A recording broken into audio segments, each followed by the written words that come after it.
Bonjour, bienvenue dans cette nouvelle partie. Dans la partie précédente, nous avons vu les boucles. Dans cette partie, nous allons voir les fonctions. C'est déjà quoi les fonctions? Pour vous mettre dans l'enclos, je vais venir ici, je vais vous dire ce que vous avez d'abord vu qu'on appelait les méthodes. Par exemple, vous avez vu par exemple le slide. Par exemple, vous avez vu le slide, pardon.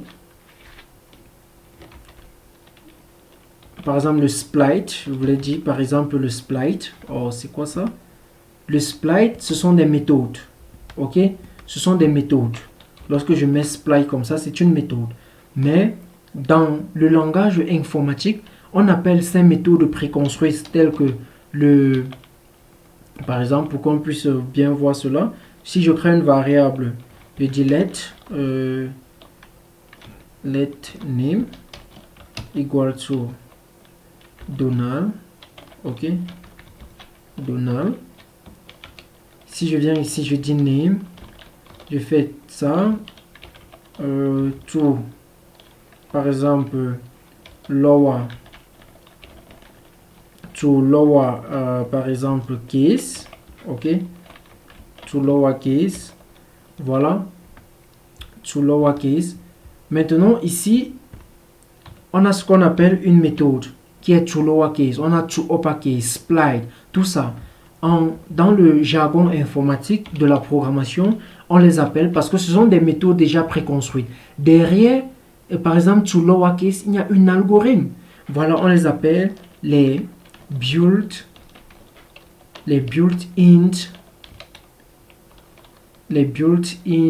functions.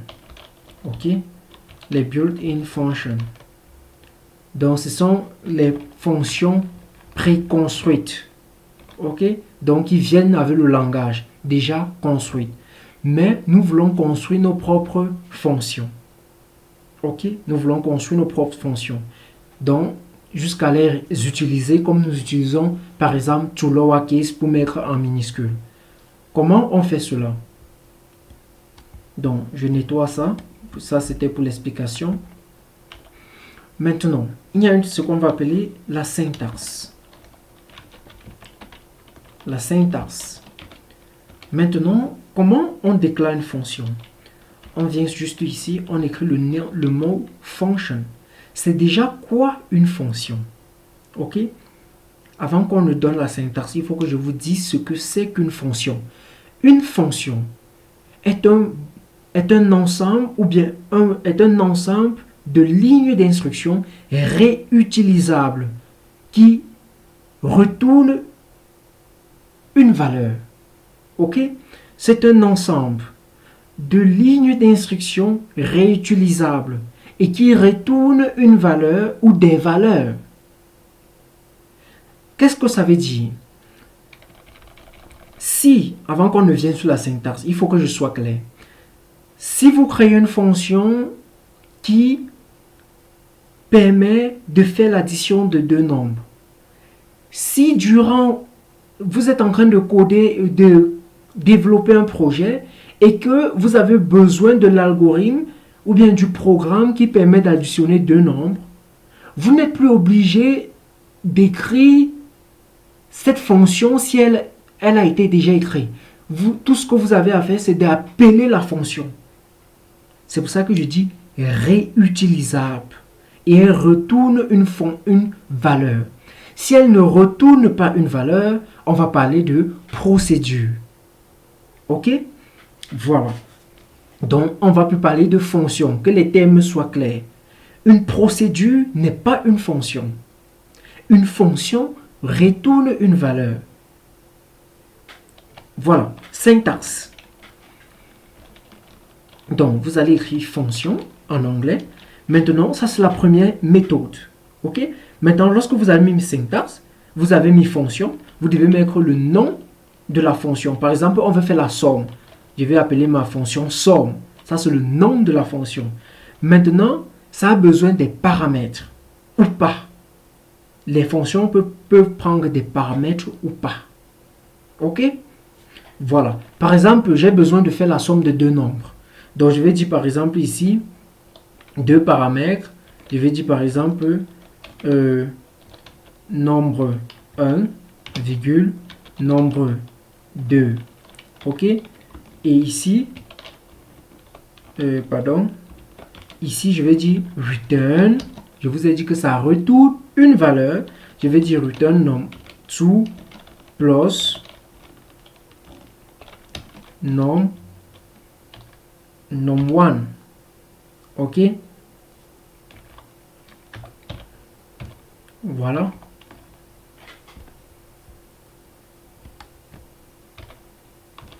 Voilà. Donc voilà une fonction. Maintenant, comment appeler une fonction? Parce que ça, c'est un bout de code que je viens d'écrire qui permet de faire la somme. OK? De deux nombres. Désolé, ici, il y a ce fameux point virgule. Voilà. Maintenant, ici, si je fais somme, je fais console.log somme. Ça a besoin de deux paramètres. Je mets 12, virgule, je mets par exemple 32. OK? Je viens là et je clique ici. Voilà. Vous voyez que ça affiche 44. 44. OK? 44 est bien 32 plus 12. Si je viens ici, je mets plutôt 30. Je tape là, ça donne 42. Donc, on peut encore tester. Si je viens ici, je mets 0. Ça nous donne quoi? 30. Parce que 30 plus 0 donne 30. Vous voyez que la fonction est réutilisable. Je peux l'utiliser dans... Je peux venir ici. Regardez, je viens ici, j'ai appelé la fonction 4 fois. Ici, je mets ceci. Ici, je mets ça. Ici, là, je mets par exemple ceci. Et je viens, regardez, on a tous ces résultats à l'écran. OK? Et pourtant, c'est la même fonction qui est utilisée plusieurs fois. Je pense que c'est clair. OK. Maintenant, je peux venir par exemple ici. Maintenant, ici, OK, ici, ça c'est ce que nous appelons les paramètres. Les paramètres, comprenez bien. Num1, num2, c'est les paramètres. 0 et 30 sont les arguments. 456 et 30 sont les arguments. Il y a la différence entre paramètres et arguments. Lorsque j'écris une fonction f de x, lorsque j'écris une fonction mathématique, par exemple, f de x, par exemple, ou bien f de x égale à x au carré, par exemple, laissez-moi mettre comme ça, plus 2. OK? Ici, le paramètre, c'est x. Mais lorsque je viens, par exemple, ici, j'écris, je remplace x par 3, c'est un argument. Ça veut dire que ici, x va valoir combien? 3. Vous comprenez? Donc, ici, c'est plutôt l'argument vaut 3. J'espère que vous avez compris la différence entre paramètres et argument. Beaucoup de développeurs, même expérimentés, ne connaissent pas vraiment la différence entre les deux. OK? Mais ils utilisent quand même. Donc, vous allez utiliser, mais vous connaissez la différence. Voilà. Maintenant, je peux venir par exemple ici, je dis if, par exemple, regardez, si je viens ici, j'enlève ça, pardon. Si j'enlève ça, regardez. Si j'enlève ça et je laisse le montre run, par exemple. OK? Je laisse rentre. Je viens ici. J'ai fait ça. Vous voyez? Qu'est-ce qui s'affiche là? On dit, on coche et on dit par exemple que it's not defined. OK? Donc, il y a, pardon, attendez. C'est ceci qui, bon, reprenons. Voilà. On dit not et number. OK? Not et number. Donc, si je viens ici, not et number veut dire quoi? Que la réponse à ça n'est pas un nombre. Parce que on a seulement nombre 1, on n'a pas nombre 2. Pourquoi? Si je viens ici, je dis console.log, je fais nom, num2, ok, num2, je mets ça, je clique ici, vous voyez que num2 c'est quoi? Undefined, undefined, parce qu'on n'a pas défini num2, ça ne le reconnaît pas. C'est pour ça que undefined plus 30, c'est not a number, ce n'est pas un nombre. Donc, comment on peut gérer ça en tant que programmeur? On va venir ici, par exemple, on va dire if, ok, if num2 égale undefined, ok, si c'est undefined, qu'est-ce que je fais? Je fais return num1 plus num1 plus num1 et je mets ça. Donc, je peux enlever ceci. Si je viens maintenant ici, je fais ça. Vous voyez, ça donne 60. Pourquoi? 30 plus 30 donne 60. Parce que j'ai dit que si celui-ci est undefined, affiche donc ça. Ok? Affiche ça plus ça. Donc, je peux réutiliser. Je peux aussi faire la condition pour num1. Je peux faire ainsi de suite pour beaucoup aussi. Et dit par exemple, if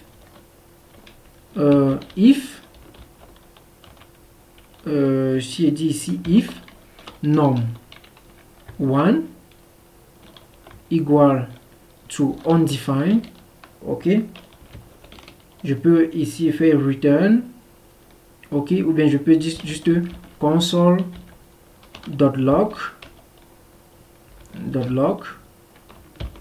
je mets ici vous n'avez pas entré un nombre. Ok, vous voyez un peu. Donc je vais copier cette condition-ci.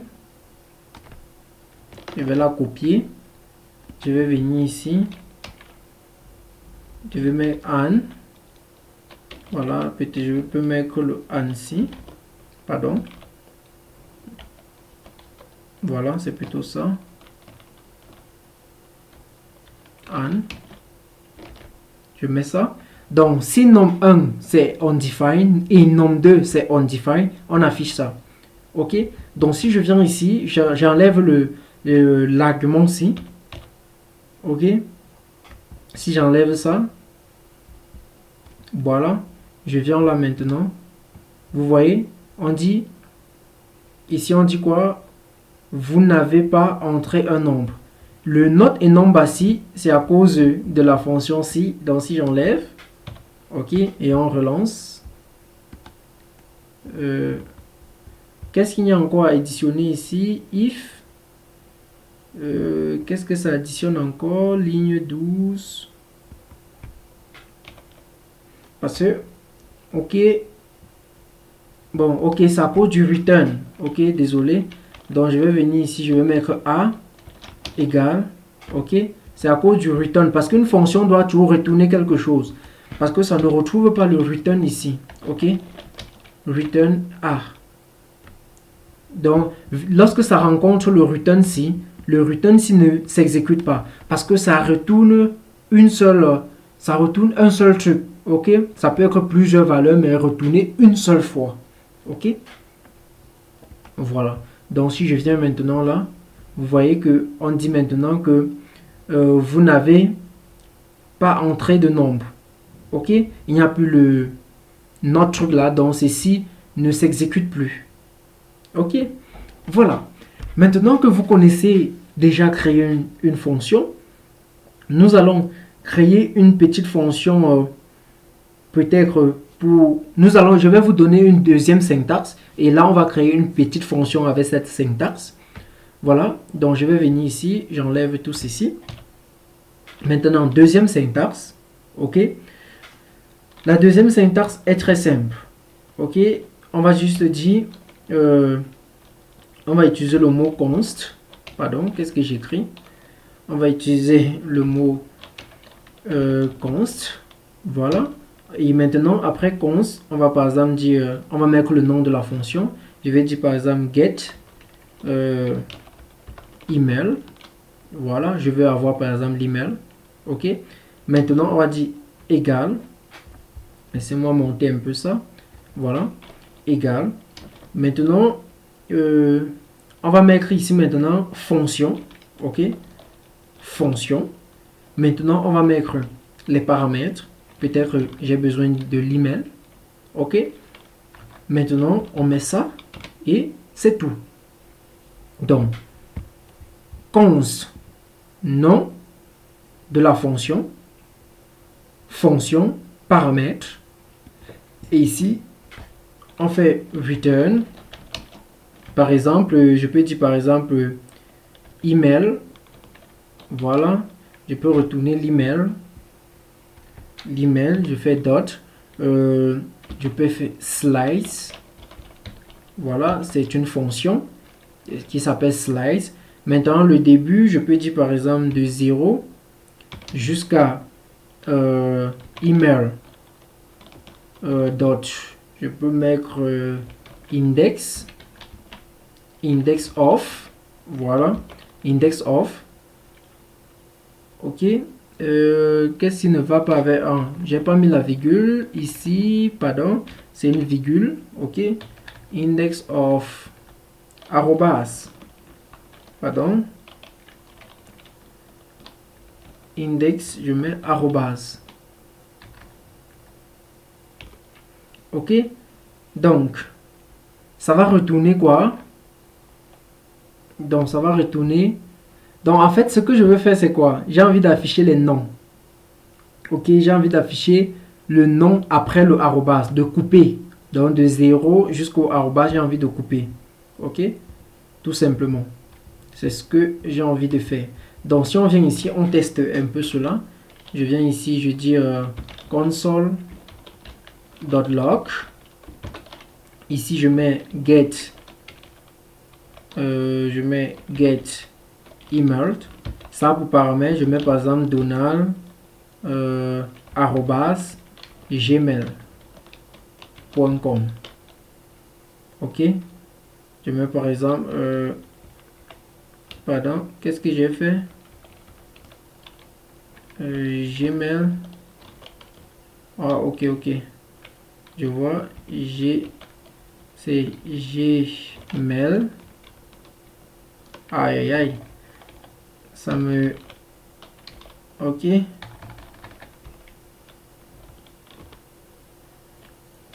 Bon, c'est... On va mettre ça, pardon. On va mettre ça sous forme de string. J'ai oublié. OK. C'est pour ça que j'avais ce truc-là comme ça. Donc, Donald, arrobas, désolé vraiment. Arrobas, gmail.com.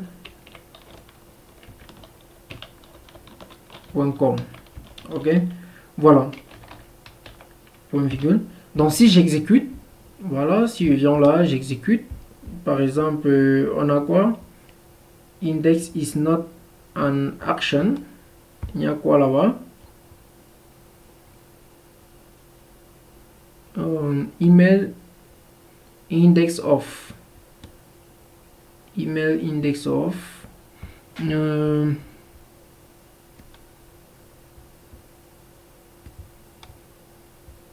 Voilà, attendez, je vois un peu.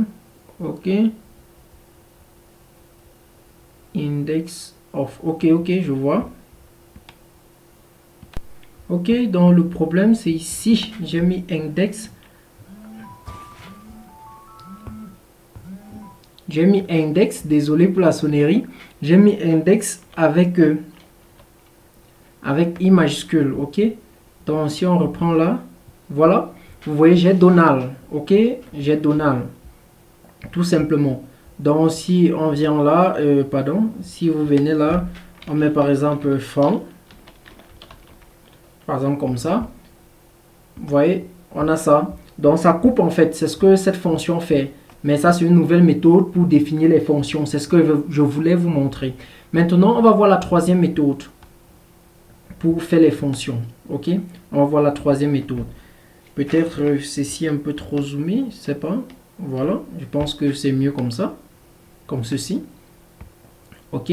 Voilà, on va voir la troisième méthode. Voilà, la troisième méthode, c'est que j'aime le plus et que j'utilise très souvent. Voilà, c'est donc tout ce que vous avez à faire, c'est d'écrire const. Ok. Maintenant, après const, vous devez mettre le nom de la méthode. Je vais dire par exemple get name. Voilà. Get name user. Get name user. Pardon. Maintenant, ici, vous mettez juste égal. Ok. Vous mettez égal. Après le égal maintenant, vous mettez juste les accolades, juste comme ça. Si il n'y a pas de paramètres, vous laissez. Si vous avez besoin de paramètres, vous mettez les paramètres. Par exemple, ici, je peux dire name. Ok. Parce que j'ai besoin du paramètre name. Disons username. Username. Ok. Maintenant ici, dès que c'est fait maintenant, vous mettez un égal et vous mettez ceci. Ok. Juste comme ça et comme ça, c'est tout. Ok. Donc maintenant ici là, on peut dire return parce que c'est une fonction. Return, on peut dire par exemple username dot, on peut mettre un char at, donc pour les caractères, on peut dire à 0, on met par exemple dot to lowercase,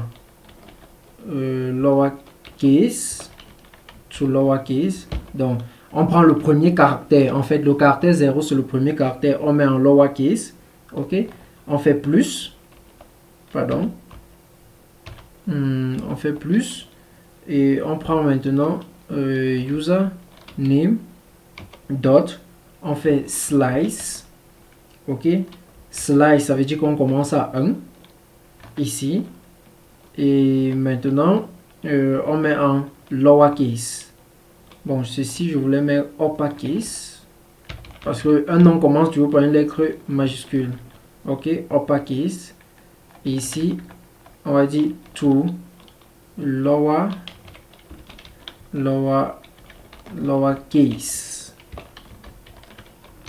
Ok. Voilà. Donc, voilà une fonction. Maintenant, on va venir ici. On va dire console.log. Ici, on va dire get name user. Ok. Ici, on va par exemple dire peut-être je vais mettre Donald comme ça. Ok. Juste comme ça. Voilà. Et là, si on vient, on a chat at. Peut-être j'ai mal écrit ou quoi. Oui, il n'y a pas le T ici, effectivement. Il n'y a pas ce T. Voilà. Donc, vous voyez, on a Donald. Ok, on a Donald avec des majuscules. Regardez bien, avec des majuscules. Et le reste en minuscules. Donc, si je mets par exemple, c'est pas peut-être franc. Ok, je veux dire peut-être franc. Voilà. Je mets peut-être comme ça. Comme ça, comme ça. Voilà. Ici, je mets par exemple les majuscules. Voilà. Donc, c'est un peu ça. Maintenant, si je viens ici, je fais ça. Vous voyez, on a fond. Même ce qui est en majuscule devient en minuscule. Voilà. C'est ce qu'on fait généralement sur les noms qu'on demande à l'utilisateur d'entrer. Et voilà. Attendez, je gère un peu ça. Vous allez voir. Donc, je vais venir ici. Je vais mettre nom. Ok. Maintenant, je vais dire ici nom égal à alerte. Ok. Pardon. Égal par exemple à prompt. Ok. Prompt. Voilà, je vais dire entrez votre. Pardon, entrez votre nom. Voilà. Voilà. Point virgule. Voilà, donc nom est égal à prompt, entrez votre nom. Ok. Donc si je viens là, on exécute. Vous voyez, on me demande d'entrer mon nom. Si j'entre mon nom, par exemple, Franck, peut-être Joël, bon, comme ça là, je mets les capitales lettres un peu partout. Et après, je mets en minuscule, ça là, je mets encore les capitales. Vous voyez que dès que je clique sur OK, vous voyez que le nom, ici là, que je viens d'ancrer, ça a rangé. OK, donc c'est la première lettre en majuscule. Donc attendez, j'ancre un peu un nom plus cohérent. Peut-être Gamel. Et je finis le mail avec L. Donc si je fais ça, vous voyez, on a Gamert. Vous voyez un peu. Donc c'est un peu ce qu'on fait généralement même sur les sites internet. Donc on traite un peu comme ça aussi. On peut traiter comme ça avec du JavaScript. Ok, de telle façon d'arranger le nom de l'utilisateur. Merci d'avoir regardé cette partie. On va se voir dans la nouvelle partie où je vais décortiquer une énigme que vous vous posez déjà.